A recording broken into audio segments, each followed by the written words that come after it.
नमस्कार,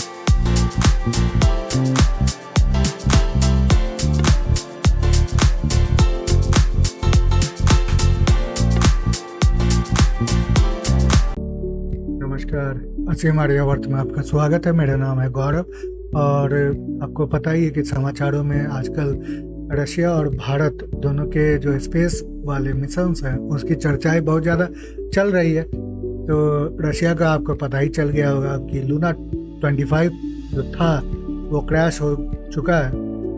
चंद्रयान 3 भी जो है वो चंद्रमा पे लैंड करने के लिए ही जा रहा है और 23 अगस्त को ये वहाँ पहुँचेगा, मतलब चंद्रमा के सतह को छुएगा। तो रशिया ये पहले करने की उन्होंने कोशिश की थी लेकिन वो सफल नहीं हो पाए। अब कुछ हेडलाइंस मुझे दिखे जो बहुत ज़्यादा हास्यास्पद है, बहुत ज़्यादा लाफेबल है। ऐसा होना नहीं चाहिए। अब जब वो लूना 25 क्रैश हुई थी तो इस तरह के हमारे भारत के हेडलाइंस निकल के सामने आए। चंद्रयान 3 से हार गया रूस का लूना 25, लैंडिंग से ठीक पहले हुआ क्रैश। एक और इसी तरह का हेडलाइन है जिसमें लिखा है race to the moon, Russia loses Luna 25, Chandrayaan 3 prepares for soft landing on August 23। तो अब मैं ये बताऊं कि इस तरह के हेडलाइंस का कोई मतलब नहीं बनता है। उसका कारण ये है कि ये दोनों अलग अलग सिस्टम थे, अलग अलग इनके जो भी मिशंस थे। भारत के साथ कोई कंपटीशन नहीं था। रशिया का रोसकॉस्मोस है जो कि हमारा इसरो है और रशिया बहुत पहले से इस तरह के मिशंस को अंजाम दे रहा है। मतलब सोवियत यूनियन के समय से एक समय वो बहुत ज़्यादा पावरफुल था इस मामले में। डायरेक्ट उनका कंपटीशन होता था नासा के साथ। अब फॉर एग्जांपल अगर देखें तो ये है नासा के ऑफिशियल वेबसाइट और इसमें ये बताया गया है मार्स 3 लैंडर जो कि मार्स 2 और मार्स 3 मंगलयान वाली बात है। और मार्स 3 जो था was the first aircraft to make a successful soft landing on Mars, यानी मंगल ग्रह पर सबसे पहले जाने वाला जो लैंडिंग मिशन था वो सोवियत यूनियन का और सक्सेसफुल भी था। तो ये पहली बार, और ये लगभग 1970 के आसपास ये मिशन को अचीव किया गया था। उसी तरह नासा का एक और आर्टिकल देखे उन्हीं के वेबसाइट पे, ये है वेनेरा 7। अब वेनेरा 7 के बारे में भी नासा यही कहता है और जो कि सच्चाई भी है, तथ्य है। Venera 7 was the first spacecraft to return data after landing on another planet। ये बुध की बात की जा रही है। बुध ग्रह पे, मंगल ग्रह पे सबसे पहले लैंड करने वाला सोवियत यूनियन ही था जो कि रशिया हो गया। अब लूना के बारे में ही देखें, लूना 25 क्यों कहा जाता है, उसका कारण है तो लूना बहुत सारे मिशंस थे जो कि 1959 से शुरू है। मतलब ये आज का नहीं, ये बहुत पहले से ये मिशन चल रहा है। बीच में हुआ कि सोवियत यूनियन का पूरा तरह से बैंक्रप्सी में चले गए और वो पूरी तरह से टूट गया था। तो उसके बाद रशिया बना और चूँकि इनके पास पैसे नहीं थे तो इन सब जो मिशंस थे ये भी थम गए थे। अब देखे उससे पहले ही 1959 में लूना 1, लूना 2 ये फ्लाई बाय था, लेकिन लैंडिंग जो हुई थी वो लूना 2 हुई थी। लूना 3, लूना 9, लूना 10, 3 के बाद डायरेक्ट 9 है, उसके बाद 10, 11, 12, 13, 14, 15, 16, 17, 18 नहीं है, 19, 20, 21, 22, 23 नहीं है, लूना 24 और लास्ट में जो अभी का मिशन था वो है लूना 25। तो इसीलिए इसका नाम लूना 25 है। तो अब आप बताएं कि ये और हमारे साथ क्या कंपटीशन। हम तो अभी पहली बार वहाँ पे लैंड करेंगे और ये पहले से ही वहाँ जा चुके हैं, ये फिर से रिवाइव कर रहे हैं। अब क्रैश होने का ये भी कारण है कि उनके पास जो आदमी थे, जिनके पास एक्सपर्टीज़ थी, जिनके पास एक्सपीरियंस था, जिनके पास मिशन की नॉलेज थी, वो सारे रिटायर हो गए। बहुत पहले की बात है जब ये सारा कुछ सिलसिला जो थम गया था, आज से लगभग 30-40 साल पहले। तो जब वो लोग चले गए तो फिर नए जनरेशन को फिर से एक्सपीरियंस हासिल करना पड़ेगा और एक्सपर्टीज़ अपनी बनानी पड़ेगी। तो इस वजह से डायरेक्टली इतना कॉम्प्लिकेटेड मिशन, यानी लैंडिंग मिशन बहुत कॉम्प्लिकेटेड होता है। डायरेक्टली आप इतना कॉम्प्लेक्स मिशन अगर भेजते हैं तो उसमें फेलियर के चांसेस बहुत ही ज़्यादा होते हैं। आपको पता ही है कि अमेरिका का जो अपोलो 11 मैन मिशन था चंद्रमा पे लैंड करने के लिए, उसमें भी कुछ खराबियां आई थी और उसके बाद भी अपोलो 13 भी जो गया था वो तो लैंड भी नहीं कर पाया था, जबकि उसका मिशन था लैंड करने का, ऑब्जेक्टिव था लैंड करने का, लेकिन उसमें भी बहुत ज़्यादा बड़ी खराबी आ चुकी थी। तो स्पेस मिशंस बहुत ज़्यादा कॉम्प्लिकेटेड होते हैं, बहुत जटिल होते हैं और इसमें फेलियर रेट्स भी हाई होते हैं। तो इस वजह से जो है रशिया के पास अब ये लर्निंग लेसन उनके लिए, तो फिर से वो सीखेंगे, रेस की कोई बात ही नहीं है। अब हम चंद्रयान के बारे में बात करते हैं। और एक बात और मैं कहूँ, रेस जहाँ तक ये हमारे मीडिया वाले बोलते रहते हैं, 2019 में आपको पता ही है कि चंद्रयान 2 इस पे सबकी निगाहें थी और सबको उम्मीद था कि इस बार हम चंद्रमा पे ज़रूर लैंड करेंगे।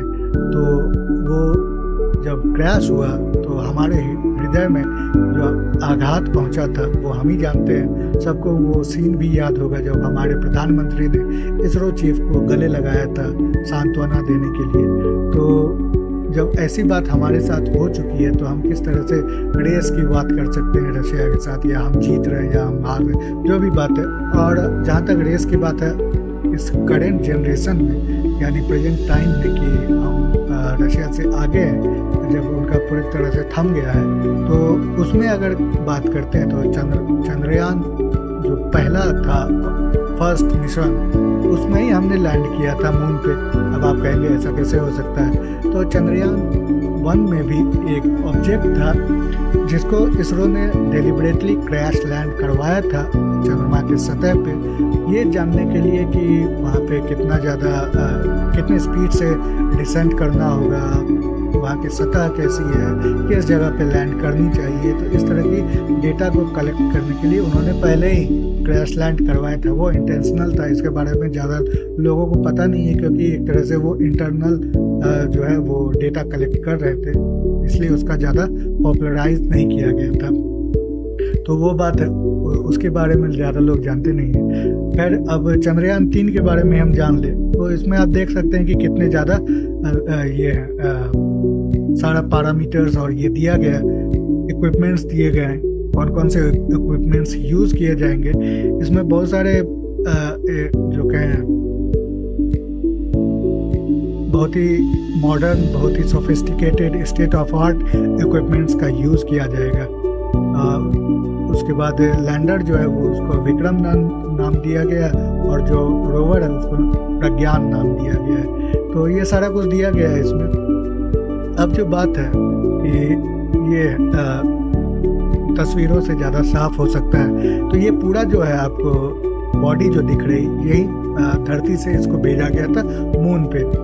चंद्रमा पे जाके फिर ये सेपरेट हो गई। ये प्रोपल्सन मॉड्यूल है। प्रोपल्सन मॉड्यूल आपका चंद्रमा के ऑर्बिट में ही घूमेगा, ये नीचे नहीं उतरेगा। लेकिन ये जो लैंडर मॉड्यूल है, LM इसको कहते हैं, जिसके अंदर रोवर भी है, ये जाके वहाँ पे उतरेगा और सारा डेटा कलेक्ट करेगा। तो ये पूरा तस्वीरों से अच्छे से साफ किया गया है। और ये भी देख ले कि रोवर जो है, प्रज्ञान रोवर, वो इस तरह से दिखेगा।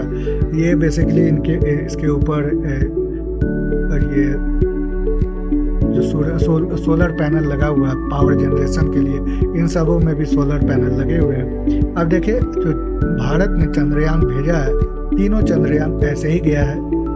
GSLV Mk3 Mark 3 जो है सबसे पावरफुल रॉकेट भारत का, उससे हमने अर्थ के ऑर्बिट में पहले भेजा था पूरे के पूरे सिस्टम को, जो ये सारा है बॉडी, ये पूरे बॉडी को हमने भेजा ऊपर। फिर यहाँ से अर्थ के ग्रेविटेशन में उसको घुमा के एक स्लिंग शॉट की तरह यहाँ से उछाल के फिर चंद्रमा के ऑर्बिट में भेज दिया। तो चूँकि वहाँ पे कोई इन्वायरमेंट नहीं है, कोई वातावरण नहीं है, कोई हवा नहीं है, तो यहाँ पे कोई फ्रिक्शन नहीं है, जिसके कारण कोई अवरोधक है नहीं। तो अगर एक बार कोई वस्तु चलने लगती है तो वो चलते चली जाएगी काफ़ी दूर तक। और यहाँ पे जब तक कोई और फोर्स उसको अपोज ना करे। ये न्यूटन की लॉ की बात कर रहा हूँ। तो यहाँ पे फिर ये इंटर हुआ इसके चंद्रमा के ऑर्बिट में, और फिर धीरे धीरे यहाँ पे स्पीड कम करते करते अभी जाके वो 23 अगस्त को ये लैंड करेगा। तो ये पूरा सिस्टम है चंद्रयान 3 का। रशिया का जो लूना 25 भेजने का जो मेथड था वो सिंपली यहाँ से उन्होंने रॉकेट छोड़ा। अब रशियन रॉकेट बहुत ज़्यादा ताकतवर है। भारत के पास वैसा कोई इंजन अभी भी मौजूद नहीं है। तो रशियन रॉकेट बहुत ज़्यादा पावरफुल है। वो डायरेक्टली धरती से ही चंद्रमा की ओर वो चल निकले। कोई ज़्यादा वो ऑर्बिट मैन्यूवरिंग करने की उनको ज़रूरत नहीं पड़ी। तो उस मामले में भी आप देखते हैं कि हम रशिया से पीछे हैं, हमारे पास ऐसा कोई रॉकेट नहीं है। तो इसीलिए वो हमसे बाद में उन्होंने लॉन्च किया था मिशन, लेकिन पहले वहाँ पहुँच गए थे। तो ये चंद्रयान 3 मिशन है। अब इसरो ने कुछ ट्वीट्स किए हैं जो बहुत ही फैसिनेटिंग है, वो बहुत अच्छे भी लगते हैं। ये है एक ट्वीट जिसमें ये बताया गया है कि वेलकम बडी चंद्रयान 2 CH2 मतलब Chandrayaan 2 Orbiter formally welcomed CH3 Chandrayaan 3 landing module. Two-way communication between the two is established. MOX has now more routes to reach the landing module. तो मैंने दिखा दिया था प्रोपल्सन मॉड्यूल जो चंद्रमा के ऑर्बिट में रहेगा और लैंडिंग मॉड्यूल जो सतह पे लैंड करेगा। MOX मतलब ये कम्युनिकेशन है, ये कंट्रोल रूम उसकी बात हो रही है। MOX का फुल फॉर्म अभी मुझे नहीं पता, लेकिन बेसिकली ये कंट्रोल रूम की बात हो रही है। अब जो चंद्रयान 2 का ऑर्बिटर है वो अभी भी काम कर रहा है, वर्किंग कंडीशन में है। तो जो भी कंट्रोल किया जाएगा चंद्रयान 3 के लैंडिंग मिशन को वो ऑर्बिटर के थ्रू किया जाएगा। तो ये भी बहुत ही बड़ी बात है, इसीलिए वेलकम बडी, क्योंकि कनेक्शन इस्टेब्लिश हो चुका है, हैंडशेक हो चुका है। तो इस वजह से इसके ऊपर भी यहाँ पे न्यूज़ दिया गया है। आप देख सकते हैं कि इसरो ने एक और यहाँ पे ट्वीट किया था पहले। ये उनके चंद्रयान 3 के कैमरे से लिए गए। इसमें डिसाइड किया जा रहा है कि कौन सी जगह है जहाँ पे वो लैंड करेंगे। तो चंद्रमा पे बहुत ज़्यादा इस तरह के क्रेटर्स, गड्ढे नज़र आते हैं जो कि मेटियोराइट्स के वहाँ पे बार बार टकराने से ये होते हैं। तो इसीलिए सतह पूरी तरह से समतल नहीं दिखती है। तो लैंडिंग के लिए एक खास जगह ढूंढनी पड़ती है, सेफ जगह ढूंढनी पड़ेगी। तो ये 4 लोकेशंस आइडेंटिफाई किए जा रहे हैं, जिसमें ये पता चलेगा कि वो कहाँ पे लैंड करेंगे, सेफली लैंड करेंगे।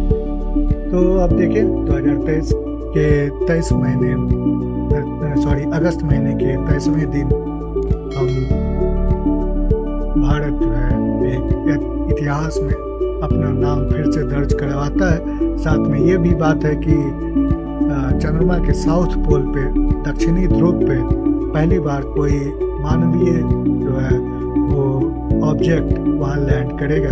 तो फिर से हम रिकॉर्ड बनाने की ओर अग्रसर है। जैसे हमने मंगलयान पे सबसे पहले अटेम्प्ट में जाने वाले देश के रूप में हमारी पहचान बनी थी, उसी तरह चंद्रयान 3 में भी सबसे पहले चंद्रमा के दक्षिणी ध्रुव पे लैंड करने वाले देश के रूप में हमारी पहचान बनेगी। उसके अलावा भी बहुत सारे और भी चीज़ें हैं, बहुत सारे और भी बातें हैं। मैंने इसरो के ऊपर एक वीडियो पहले भी बनाया है, आप उसको देख सकते हैं। मैं उसका जो है वो वीडियो के लास्ट में लिंक दे दूंगा, या फिर ऊपर में भी, मेरे स्क्रीन के ऊपर में भी उसका लिंक आपके सामने मिल जाएगा। तो आप ज़रूर देखें। उसमें मैंने इसरो के स्ट्रगल के बारे में बात की है, साथ में ये भी बात की है कि हमारे स्पेस के लिए जो स्पेस मिशंस है वो क्यों इतनी ज़्यादा इम्पॉर्टेंट है। जो बहुत लोग इसका मजाक उड़ाते हैं कि इसमें पैसा व्यर्थ करना बेकार है, लेकिन सबका कुछ ना कुछ मतलब निकलता है और मीनिंग है। अगर हम आगे प्रोग्रेस करना चाहेंगे तो हमारे पास ये सोफिस्टिकेशन, ये टेक्नोलॉजी मौजूद होनी चाहिए, ये अचीवमेंट्स हमारे पास होना चाहिए। तो यही था आज के इसरो मिशन का अपडेट। आगे फिर जब और भी कुछ न्यूज़ सामने निकल के आएंगे तो मैं उसके बारे में आपको ज़रूर अवगत कराऊंगा। तो अभी के लिए इतने ही। रिक्वेस्ट करूंगा कि चैनल को सब्सक्राइब करें, वीडियो को लाइक करें, बेल आइकन को ज़रूर प्रेस कर दें, साथ में ज़्यादा से ज़्यादा शेयर करें और बाकी लोगों को भी हमारे साथ जोड़ें।